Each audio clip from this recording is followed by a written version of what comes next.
Colegas, vamos a iniciar esta jornada del mes de marzo con un tema de gran trascendencia para el país, como es la prevención de la enfermedad renal crónica, que es uno de los flagelos que más están dañando a nuestra población.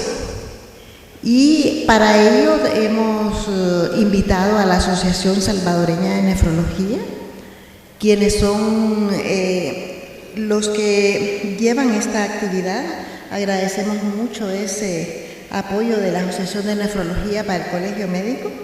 Y quiero dejarlos con el doctor Miguel Saldaña Arévalo, que es el reconocido maestro de la Asociación de Nefrología, expresidente de la asociación, y quien será el encargado de moderar la primera parte de esta actividad.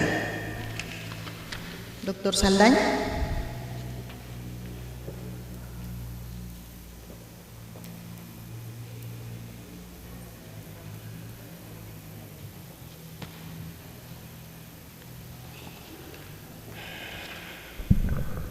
Tengan todos muy buenos días. Gracias por asistir a estas conferencias nefrológicas.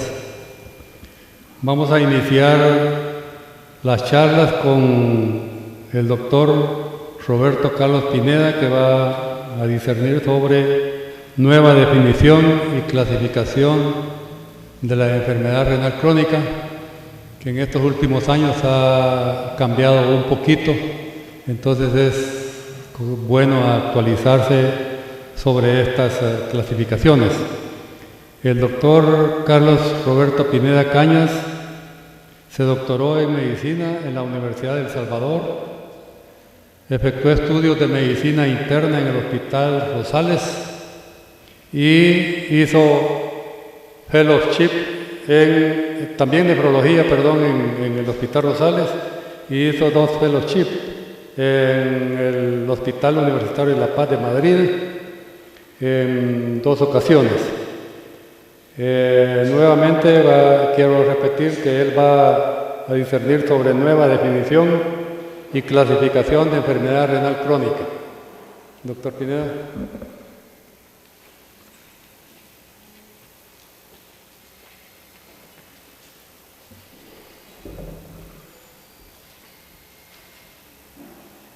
Bueno, tengan todos muy buenos días. Vamos a comenzar con la primera charla de esta jornada. No sé si me pueden pasar la diapositiva.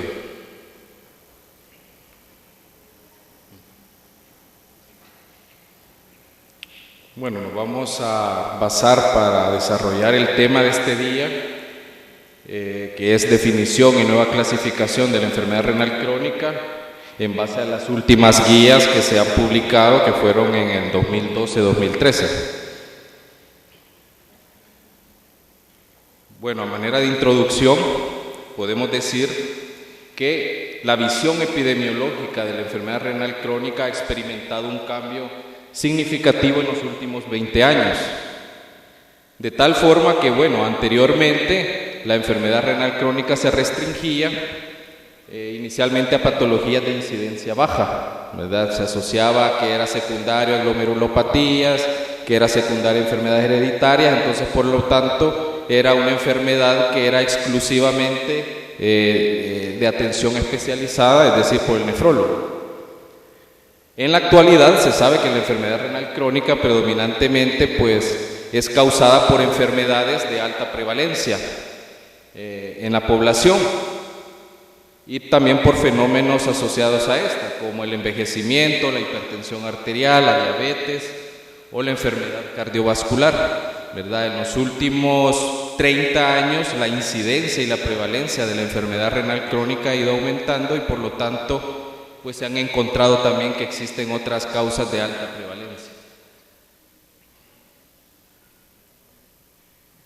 Es así que, en el contexto de comorbilidades que los pacientes tienen y que ven otros especialistas, como por ejemplo pacientes que llegan con enfermedad renal crónica o que tienen factores de riesgo para la enfermedad, que son vistas también por otros especialistas, ya no es exclusivamente un paciente que lo ve el nefrólogo.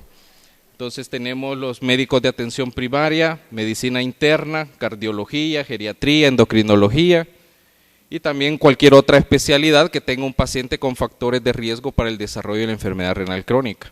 Esto es importante porque es increíble que a veces médicos especialistas tienen enfrente a un paciente con factores de riesgo, ya sea diabético, hipertenso, etcétera, y que nunca le han hecho ni siquiera una creatinina, ni han explorado cómo está la función de los riñones, ¿verdad? Y eso es algo que se ve todos los días. Ayer, por ejemplo, me llegaba una paciente diabética que ya tenía, ella dice 7 años de ser diabética, hipertensa, y ya tenía 6 de creatinina, y al preguntarle uno, bueno, ¿y cómo estaban sus creatininas previas o cómo estaba su función renal previa?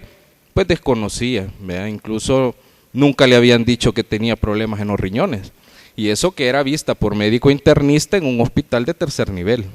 Entonces llama la atención que en ese nivel ocurren esas cosas, ¿verdad? Que podemos esperar en niveles primarios de atención. Entonces, los pacientes que tenemos en diálisis o en trasplante renal, nada más es la punta visible del iceberg, ¿verdad? Que esto constituye el gran problema de salud pública. Debajo de eso, pues claro, están todos los pacientes que tienen algún grado de enfermedad renal crónica, que no han sido diagnosticados o que también tenemos ya diagnosticados. Para el 2002 se tenía el dato que por cada paciente que estaba en terapia dialítica, habían 100 que tenían ya algún grado de enfermedad renal crónica. Entonces, claro, eso era en el 2002, ahora definitivamente, probablemente eso ya ha cambiado, ¿verdad? Y ahora tengamos unas cifras más altas.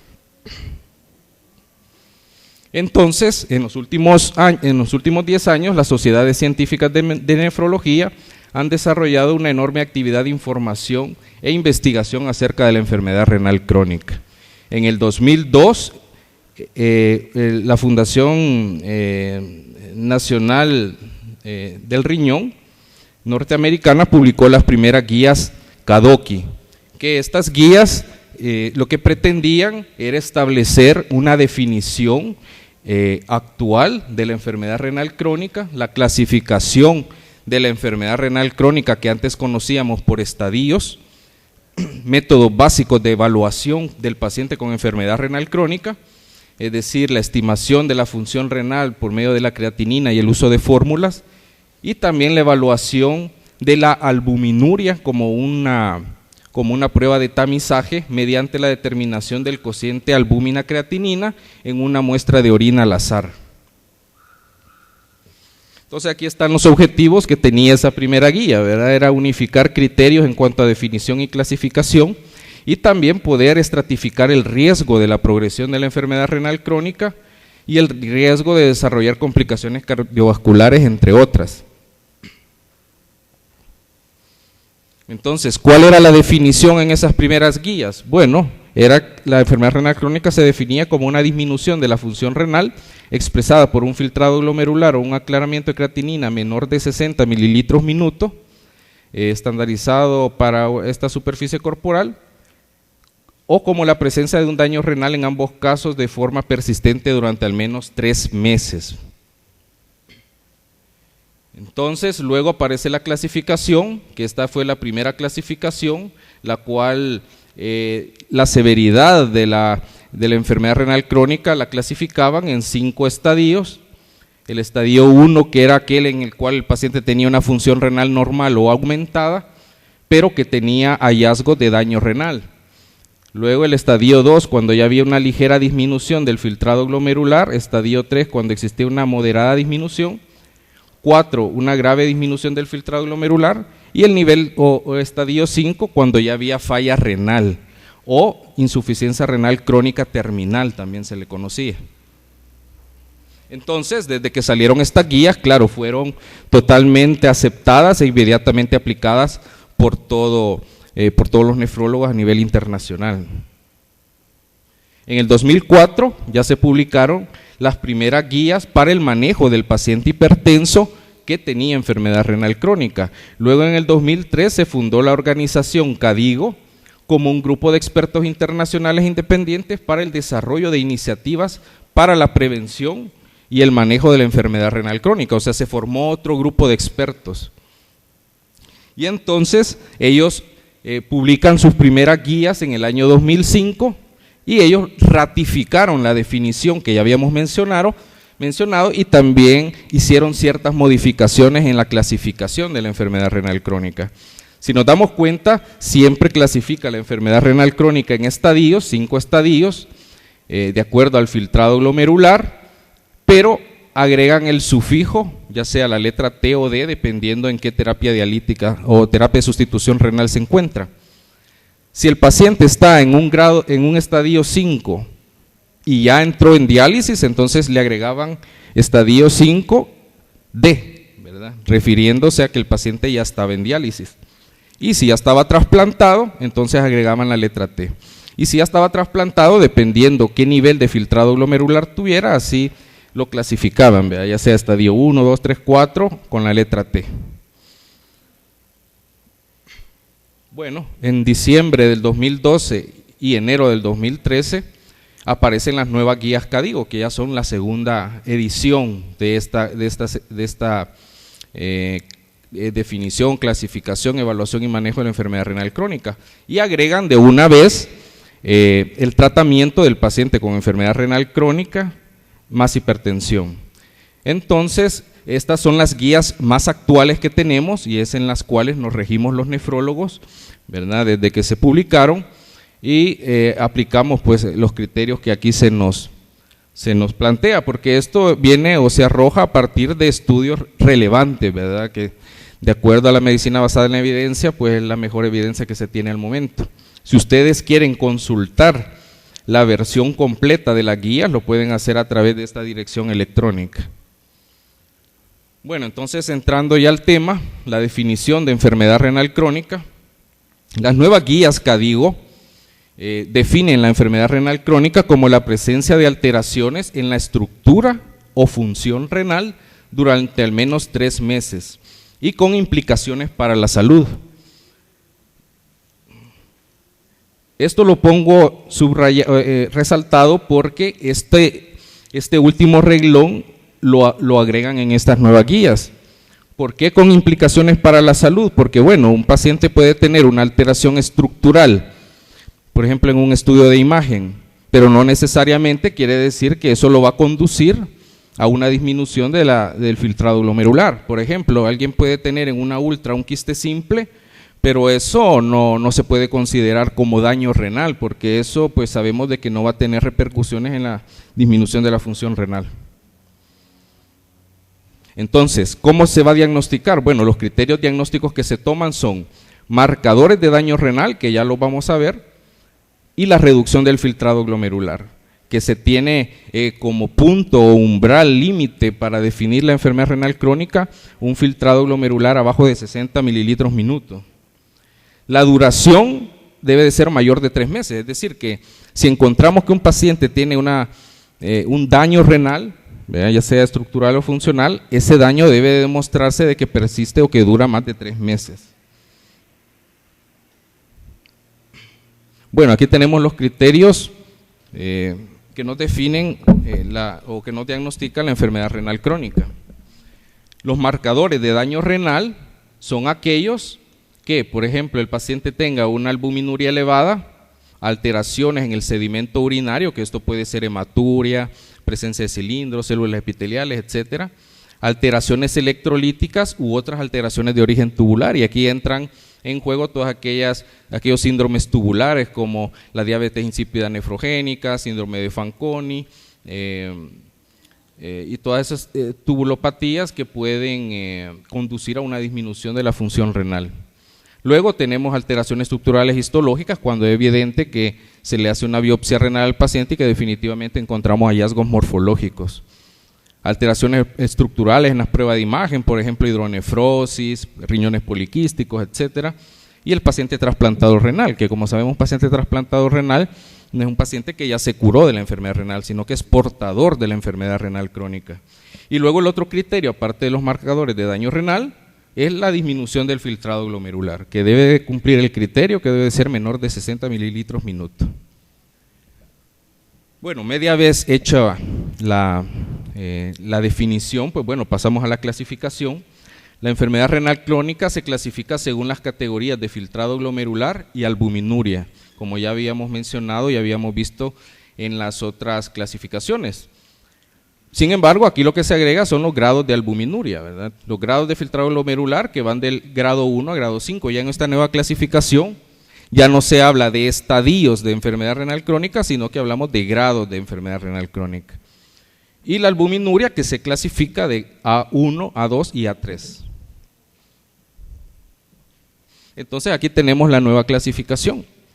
Esta nueva clasificación, como vemos aquí, clasifica en grados la enfermedad renal crónica. Y como vemos, pues aquí llama algo nuevo la atención, y es que el grado 3 se subdivide en 3A y 3B. ¿Por qué? Porque bueno, si nos fijamos y ya nos pasamos a la tablita donde evaluamos el riesgo que tienen estos pacientes, entonces nos damos cuenta que claro, el riesgo que tiene un paciente con una disminución del filtrado glomerular grado 3A es diferente a uno que tiene ya una disminución y que se encuentra en un grado 3B. El riesgo es distinto entre ellos, por eso es que al final, en base a la evidencia, pues se decide mejor dividir este grado. Además, deberá categorizarse también la albuminuria en cualquier grado de filtrado glomerular, como lo veíamos anteriormente en la tabla.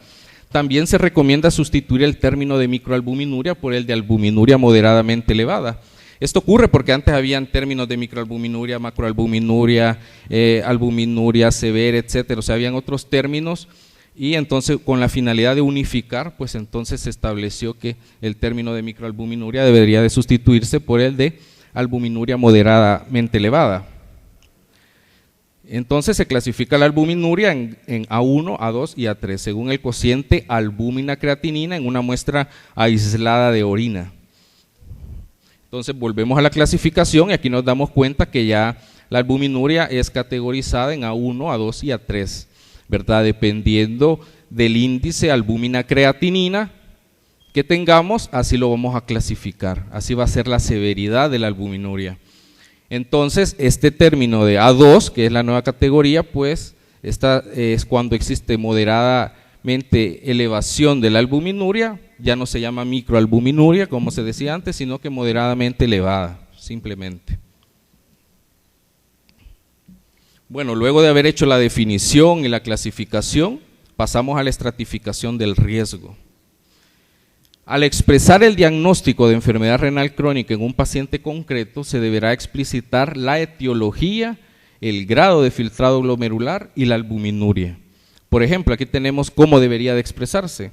Debería decirse enfermedad renal crónica grado 3A, A3, probablemente secundaria nefropatía diabética. Esto es para un paciente diabético con filtrado glomerular entre 45 y 59 y una albuminuria mayor de 300 miligramos por gramo. O sea que si tenemos un caso como este, pues entonces esta debería de ser la forma de expresar. Ahora ponemos probablemente porque no es necesario tener una biopsia que confirme el diagnóstico de una enfermedad renal crónica, ¿verdad? Sino que a veces en base si hay presencia o no de una enfermedad sistémica asociada a la enfermedad, etcétera, podemos deducir cuál es la posible causa. Incluso con la nueva clasificación y definición podemos diagnosticar a un paciente con enfermedad renal crónica, clasificarlo sin saber exactamente la causa, ¿verdad? Porque muchas veces nos pasa que por más que buscamos factores de riesgo, enfermedades sistémicas, etcétera, al final no encontramos nada. Entonces este paciente se puede clasificar como de etiología desconocida o no filiada. Bueno, esto es para volver a la clasificación y vemos los diferentes grados de riesgo que tenemos cuando ya relacionamos el grado de disminución del filtrado glomerular con la albuminuria. Entonces, en esta nueva clasificación se reafirma que el filtrado glomerular debe de ser menor de 60 mililitros minuto como definitorio de enfermedad renal crónica. ¿Por qué? Bueno, porque en base al resultado de metaanálisis se ha encontrado que si un paciente ya tiene un filtrado glomerular menor de 60, entonces este paciente ya tiene riesgo de mortalidad total, riesgo de mortalidad cardiovascular, riesgo de progresión de enfermedad renal crónica. También existe un riesgo aumentado de presentar episodios de fracaso renal agudo. Hay mayor riesgo también de nefrotoxicidad a fármacos y también más riesgo de complicaciones metabólicas y endocrinológicas.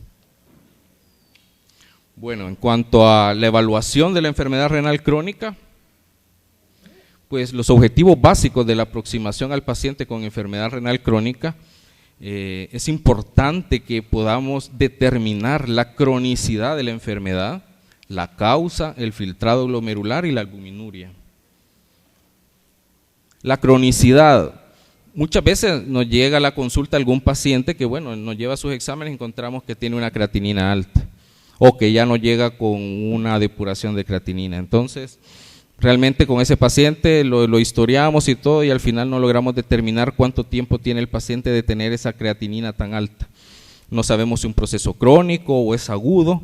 Es importante realizar una buena historia clínica para determinar si existen factores de agudización, ¿verdad? Algún factor que puede estar interfiriendo.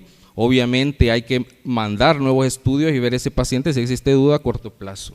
Entonces es importante, si no tenemos ningún dato, ¿verdad? Si en el expediente no hay ningún dato y es primera vez que detectamos que el paciente tiene trastornos en su filtrado glomerular, pues entonces hay que hacer la determinación de forma prospectiva, es decir, de hoy para adelante, y hay que ver de aquí a unos 3 meses, a ver cómo ha evolucionado el paciente para determinar si estos hallazgos se mantienen en el tiempo o se pueden corregir. Y luego retrospectivamente, claro, si podemos ver en el expediente ya algunas evaluaciones que hayan sido hechas previamente.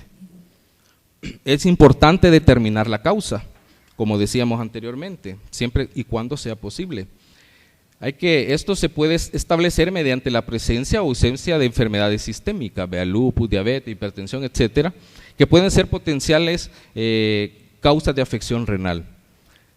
Si existe ya un resultado de biopsia donde podemos observar ya cambios morfológicos, historia familiar también, ¿verdad? Porque pueden haber enfermedades hereditarias y entonces ahí podemos inferir también la posible causa. Si hubo exposición a fármacos nefrotóxicos, si hay de por medio factores medioambientales que pueden estar influyendo y también las pruebas de imagen que nos pueden ayudar a un poco acercarnos a la posible etiología. Bueno, para determinar el filtrado glomerular es importante la determinación de la creatinina, de la cual la recomendación internacional es que esto debe de ser basado a estándares internacionales, ¿verdad? Es decir, con mínima desviación respecto al método de referencia, que es la espectrometría de masas por dilución isotópica. Luego, media vez tenemos el valor de creatinina, entonces tenemos que utilizar una fórmula. Lo que se recomienda es que para determinar el filtrado glomerular debemos ocupar una fórmula que nos permita poder hacer este cálculo. Es más económico, más práctico y también se ajusta más a la realidad, y en cada guía se ha ido estableciendo una fórmula que ha ido apareciendo y que ha sido más exacta en la determinación del filtrado glomerular. Es así como en estas nuevas guías la fórmula que se recomienda es la CKD-EPI, que esta se publicó en el 2009 y esta se desarrolló a partir de un estudio en el que incluyeron a más de 8,000 pacientes, ¿verdad? Ninguno de ellos latinoamericano, o sea que esta fórmula tampoco está estandarizada, ni la MDRD que se utilizaba anteriormente, ni la Crocov y Gaur, que eran de las que se desarrolló allá en 1977, ninguna de ellas está estandarizada para pacientes latinoamericanos, ¿verdad? Pero esta es la fórmula que se recomienda para el cálculo y la determinación de la tasa del filtrado glomerular. Ahora, esta nueva fórmula, ¿qué ventajas tiene? Bueno, es que es más precisa para estimar la tasa de filtración glomerular. Con el problema que teníamos con la fórmula anterior que se recomendaba en la guía del 2005 era que la fórmula MDRD no nos permitía categorizar a un paciente cuando su filtrado glomerular era arriba de 60. Es decir, si era arriba de 60, ya ahí nos perdíamos y ya no sabíamos si era una enfermedad renal grado 1, grado 2. Entonces, en cambio, con la fórmula nueva, pues esta es más precisa y nos permite subestimar menos la tasa del filtrado glomerular. Hay un estudio español que comparó las dos fórmulas, la fórmula nueva y la MDRD, y determinaron de que existía una diferencia de 0.6 mililitros minuto entre una fórmula y otra al momento de calcular, y esto permitía no sobrediagnosticar enfermedad renal crónica. ¿Por qué? Porque habían pacientes que, por ejemplo, estaban en un grado 3A, que con la nueva fórmula pasaban a una grado 2, o que estaban con la antigua fórmula, la MDRD, grado 3B, y ya con esta nueva fórmula subía a grado 3A. Entonces, esto nos ha permitido ser más exactos y más precisos al momento de calcular el filtrado glomerular. Y aquí están todas las variantes de la nueva fórmula. ¿Por qué? Porque esta ecuación presenta distintas versiones en base a la etnia, al sexo y el valor de creatinina. O sea que no es una formulita que la vamos a andar anotada ahí en un papelito o en una libretita, porque esto es bien complicado, ¿no? Entonces, si nosotros queremos accesar a la fórmula o al cálculo de la tasa de filtración glomerular, pues lo podemos hacer a través de esta dirección electrónica, ¿verdad? Donde nos presenta esta calculadora, que aquí solo introducimos los datos de la creatinina, la edad, el sexo, ¿verdad?, la raza, y entonces ya tenemos el resultado. Ahora, la estimación del filtrado glomerular mediante fórmulas basadas en la creatinina sérica puede tener menos exactitud en determinadas circunstancias, ¿verdad? Recordemos que la creatinina es un marcador que, nos ayuda o nos orienta a saber cómo anda el filtrado glomerular, pero tampoco es una prueba o un marcador tan exacto. Pueden haber variaciones y eso depende del tipo de dieta del paciente, depende de si este paciente tiene menos masa muscular, ya sea por amputación, por enfermedades de pérdida muscular, por los índices de masa corporal, si la paciente está embarazada, puede variar también. Y también en aquellas situaciones que nosotros necesitamos determinar una tasa de filtración glomerular más exacta, por ejemplo, para la evaluación de un potencial paciente, de un donante de riñón, ¿verdad?, y que tenga un filtrado glomerular entre 45-59, o pacientes que necesitan tratamientos que pueden provocar toxicidad renal, y en estos casos necesitamos tener un dato más exacto de la tasa de filtración glomerular. Claro, la creatinina sola como tal no nos va a ayudar mucho. Entonces, lo que se sugiere en todos estos casos es mejor calcular o determinar la cistatina C. El filtrado glomerular estimado por una ecuación basada en cistatina C también existe, ya hay una nueva fórmula también en la cual se pueden, utilizando siempre la nueva fórmula, se introduce el dato en vez de creatinina de cistatina, y entonces se obtiene ya el resultado más específico y preciso. También se sugiere que en estos casos, pues, realizar la recolección de orina de 24 horas, un poco para acercarnos más al dato de la tasa de filtración glomerular, aunque sabemos de que usando creatinina, pues el problema es que se puede sobreestimar aquí el filtrado glomerular. Además, también en otras situaciones que la creatinina no nos es útil para calcular el filtrado glomerular es en aquellos casos de retención hidrosalina grave, por ejemplo, pacientes cirróticos o con insuficiencia cardíaca congestiva, con hipotiroidismo avanzado, cualquier situación grave como inestabilidad hemodinámica. Entonces, no es apropiado estimar el filtrado glomerular mediante ecuación basada en creatinina sérica. Y por último, hay que determinar la albuminuria. Entonces se evaluará con muestras aisladas de orina de primera hora, aunque también se puede hacer con muestras de orina al azar. Esa es la ventaja, que es menos costoso, no implica que el paciente tenga el problema de que recolectó la orina de forma inadecuada, ¿verdad? En caso de grados avanzados de albuminuria, el cociente proteínas creatinina ofrece mejor aproximación, ¿verdad? El cociente albúmina creatinina nos sirve como tamizaje, es decir, porque detecta cuando hay una pérdida de albúmina entre 30 a 300 miligramos al día, ¿verdad? Pero ya cuando tiene pérdida de proteínas mayor que eso, más de 300 miligramos al día, entonces claro, eso hasta una tira de un examen general de orina detecta proteínas, ¿verdad? Por eso es de que el examen general de orina sí nos orienta con la proteinuria, pero lo mejor es determinar albuminuria. En un examen general de orina puede salir ahí que es negativa las proteínas. ¿Pero por qué? Porque la tira reactiva solo nos va a detectar si hay una pérdida de 300 a 500 miligramos de proteínas diarias. Se contempla también la utilización clásica de tiras reactivas como método de despistaje, es decir, hay tiras más sensibles a la albúmina, más que la tira que se utiliza en el examen general de orina, que nos permite determinar ya cuando, por ejemplo, hay pérdida de entre 30 a 300 miligramos de proteína al día, de albúmina al día. El hallazgo de un cociente albúmina-creatinina mayor de 30 se confirmará en una segunda muestra, es decir, si tenemos este dato no es de dejarnos ir y decir, bueno, tiene albuminuria, ¿verdad? Sino que siempre debe de confirmarse, y ya vamos a decir por qué. La cuantificación de la excreción urinaria de albúmina o de proteínas en un determinado periodo de tiempo, por ejemplo, la clásica determinación de 24 horas se reservará para casos especiales en los que se considere necesaria la estimación más precisa.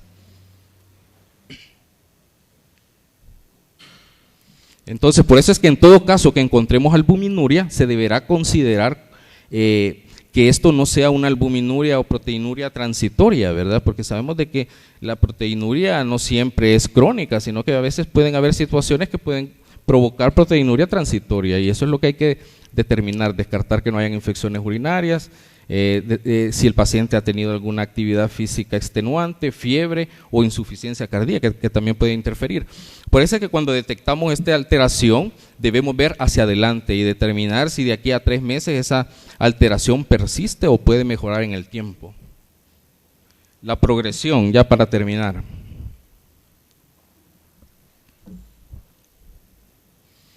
Bueno, esto es lo que se nos enseñaba, ¿verdad? Que la progresión, de hecho, la enfermedad renal crónica sabemos que es una enfermedad progresiva incurable, ¿verdad? Y que a medida va avanzando los grados de enfermedad renal crónica, así van apareciendo las diferentes manifestaciones de la enfermedad.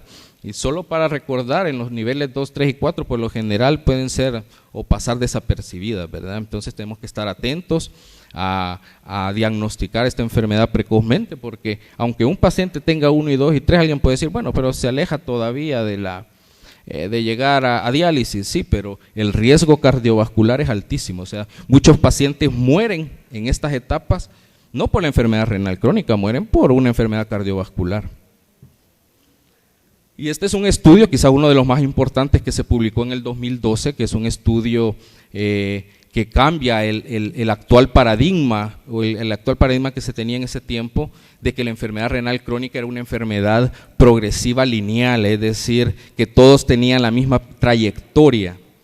Y aquí se incluyeron a 846 pacientes y se encontró que el 41.6% de estos pacientes no tenían una trayectoria lineal y progresiva como vimos en la diapositiva anterior, sino que aquí podemos ver los diferentes tipos de trayectoria o curvas de la tasa de filtración glomerular de un paciente. Aquí lo que hicieron fue seguir como mínimo 3 años a cada paciente, como mínimo, algunos tenían un seguimiento de más tiempo, y se hicieron como mínimo 8 determinaciones de la tasa de filtración glomerular.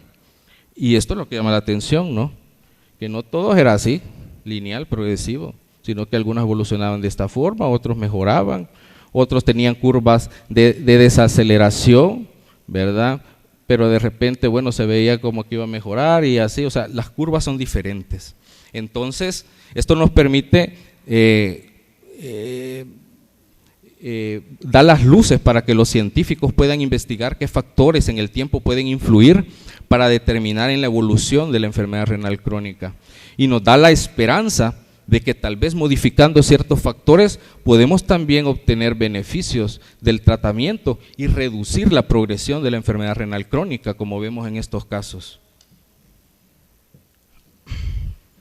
Entonces, al no disponer de evidencia suficiente para definir o identificar a aquellos pacientes que van a tener una progresión rápida, porque eso también siempre nos dicen el paciente, bueno, doctor, ¿y cuándo voy a llegar a diálisis? O sea, que realmente depende del grado que que tenga de enfermedad renal crónica, depende de las comorbilidades que tenga, depende de que si se adapta al tratamiento, o sea, depende de varios factores, ¿verdad? Pero como no se puede predecir eso tan precisamente, entonces la recomendación es evaluar simultáneamente y sistemáticamente el filtrado glomerular y la albuminuria y regirnos por la tabla que veíamos de colores, ¿verdad? Que eso nos determinaba cómo era el riesgo de la enfermedad renal crónica. ¿Y riesgo a qué? Bueno, ya habíamos dicho, a riesgo a progresión más rápida de la enfermedad, a muerte global, a mortalidad por enfermedad cardiovascular, a nefrotoxicidad por fármacos, etcétera.